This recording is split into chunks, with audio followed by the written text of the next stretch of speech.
একজন মা যিনি সন্তানের জন্য প্রাণ দিতে পারেন, কিন্তু আজ সেই মা নিজ হাতে নিঃশেষ করে দিলেন নিজের একমাত্র ছেলেকে। কারণ এক নিষিদ্ধ ভালোবাসা, এক পরক্রিয়া সম্পর্ক যা তাকে অন্ধ করে দিয়েছিল বিবেক, লজ্জা আর মাতৃত্বের সব বন্ধন থেকে। হ্যাঁ, আপনি ঠিকই শুনেছেন, এটা কোনো কল্পকাহিনী নয়, এটা চট্টগ্রামের ফটিকছড়ির এক বাস্তব ঘটনা, যেখানে হামিদা বেগম নামের এক মা নিজের পরক্রিয়া আড়াল করতে করে ফেলেছেন মাত্র ২১ বছরের ছেলে কামরুল হাসান কাউসারকে। সেই রাতে কেউ বুঝতেও পারেনি একটা ঘরের ভেতর কি রকম নরক অপেক্ষা করছে। ঘরের আলো নিভে গিয়েছিল, কিন্তু পাপের আগুন তখনও জ্বলছিল মায়ের চোখে।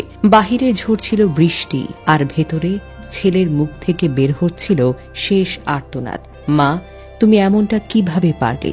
কিন্তু সেই প্রশ্নের উত্তর আর মেলেনি, কারণ মা তখন মানুষ নয়, পাপের দাসী হয়ে গেছেন।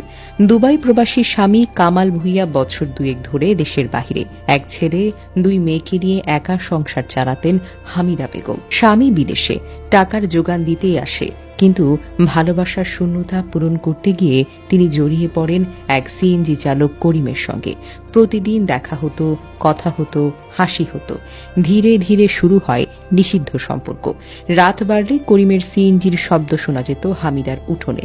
প্রতিবেশীরা দেখত আর বলতো, হামিদা এটা বন্ধ করো, সমাজ তোমাকে দোষ দেবে। কিন্তু সে হেসে উড়িয়ে দিত। সে জানত না একদিন এই হাসি তার সন্তানের কারণ হতে পারে। ছেলে কাউসার ছিল শান্ত, ভদ্র, পড়াশোনায় ভালো, মাকে ভালোবাসত, কিন্তু পাপের পথে মাকে দেখতে পারত না। একদিন সরাসরি বলে ফেলল, মা বাবা বিদেশ থেকে কষ্ট করে টাকা পাঠায়, তুমি এমন করছো কেন? মানুষ জানলে তো আমাদের মুখ থাকবে না। হামিদা তখন রেগে গিয়ে চিৎকার করে উঠেছিল, চুপ কর, তুই আমার জীবনে হস্তক্ষেপ করতে পারিস না। এই একটা বাক্যই যেন ওঠে এক দুর্ভাগ্যের সূচনা হিসেবে। কারণ সেই রাতেই পরিকল্পনা করে দুই মেয়েকে পাঠিয়ে দেয় নানান বাড়িতে। বাড়িতে শুধু মা, ছেলে আর প্রেমিক করিম। রাত গভীর হলে আবার আসে করিম। ছেলে দেখে ফেলে সবকিছু, চিৎকার করে বলে, এই লজ্জা তুমি কেমনে সহ্য করো মা? তারপর শুরু হয় ধস্তাধস্তি, ক্রোধ আর প্রতিশোধের আগুন।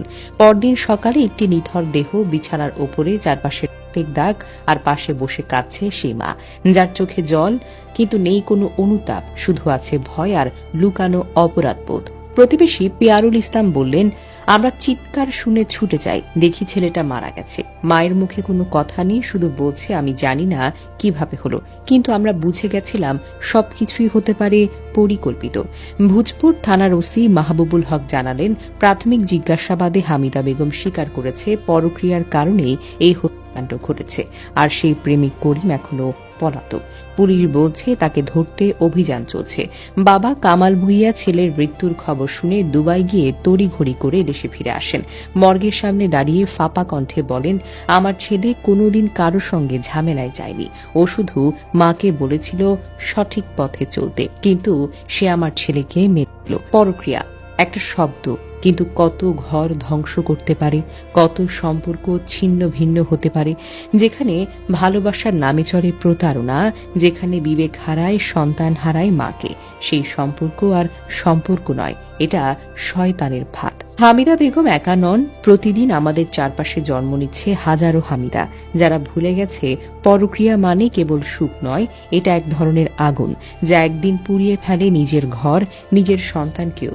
আজ কামরুল হাসান কাউসার নেই, কিন্তু তার শেষ প্রশ্নটা বাতাসে ঘুরে বেড়াচ্ছে, মা তুমি এমনটা কিভাবে করতে পারলে? আমরা প্রার্থনা করি আল্লাহ যেন তাকে ক্ষমা করে জান্নাতুল ফেরদাউস দান করেন, আর তার পাপের অন্ধকারে হারিয়ে যাচ্ছেন তারা যেন এই ঘটনায় আয়নায় নিজের চেহারাটা একবার দেখতে পারেন। একজন মা যিনি মাতৃত্বের মর্যাদা হারিয়ে ফেলেছেন, তার গল্প হোক আমাদের জন্য সতর্কবার্তা। কারণ পরক্রিয়া কখনো সুখের গল্প নয়, এটা মৃত্যু, এটা লজ্জা, এটা অন্তত অনুতাপের।